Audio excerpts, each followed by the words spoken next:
Hi, my name is Dr. Lee Wrenn, and I have just authored the new book, Piecemeal Protest, Animal Rights in the Age of Nonprofits. So I just wanted to quickly give a synopsis of the book. It's actually a very long work in progress. I started this as my dissertation as a PhD student way back in 2008. And it is basically a content analysis of different publications, newsletters, journals, blog posts that were created by various organizations, grassroots collectives, and nonprofit groups in the animal rights movement in the United States, Australia, and the UK. Mostly in the United States, but there's a little bit of international perspective there. So what I wanted to do, one of the benefits of the content analysis methodology is that you can get longitudinal data and you can see trends over time.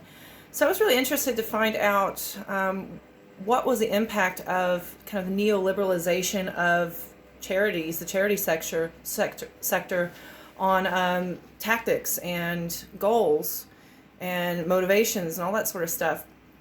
And honestly, a lot of this motivation came out of my own identity as an activist. I was an animal rights activist before I even joined the university. So I actually was in the trenches, and I was bringing a lot of my activist experiences into my scholarly work. And I saw that there was a lot of division in the animal rights movement, but scholars really had not given it a lot of attention.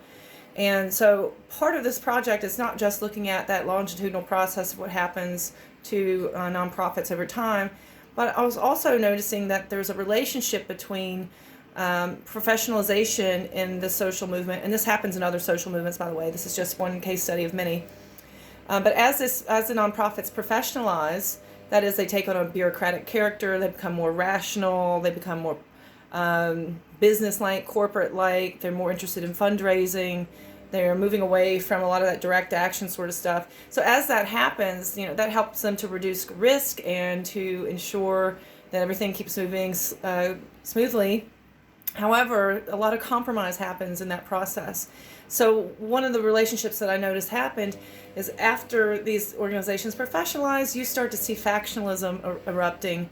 So factionalism has been in the animal rights movement from the very beginning, and I make the argument that factionalism is something that is endemic to social movement activity. You cannot get away from it. A lot of activists really take it very personally and kind of make the claim that we need to all work together and we should all unify. But that's just not realistic in a social movement because folks are coming from lots of different positions and perspectives. And it really matters about where you are, your proximity in the movement, about what types of tactics and theories you're going to think are appropriate. So there will always be factionalism, and the argument that I'm making is that factionalism is actually a healthy outlet for social movements. We need to be able to have disagreements and have communication. That's really where the innovation happens. That's really where we push movements forward. So if we did not have factionalism, for instance, we would not have the vegan society. The vegan society emerged out of a lot of disagreement with the vegetarian society over, should we be eating any animal products at all when milk and dairy are responsible for a whole lot of death and suffering as well. The Humane Society of the United States, which is one of the largest welfare organizations in the world, also is a product of factionalism.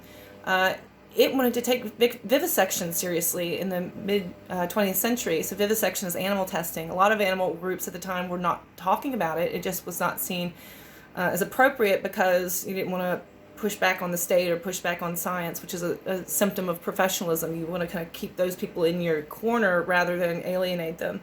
Well, a lot of activists thought that was problematic and you needed to push back on that. So the Humane Society was born.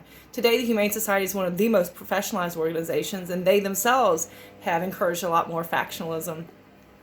There was also factionalism in the UK over hunting. So the RSPCA used to support hunting. Again, they were very much so tied in with the monarchy and aristocrats, and they didn't want to step on the toes of the people who were funding them, and those were also the people who liked to hunt, and they also liked to eat meat.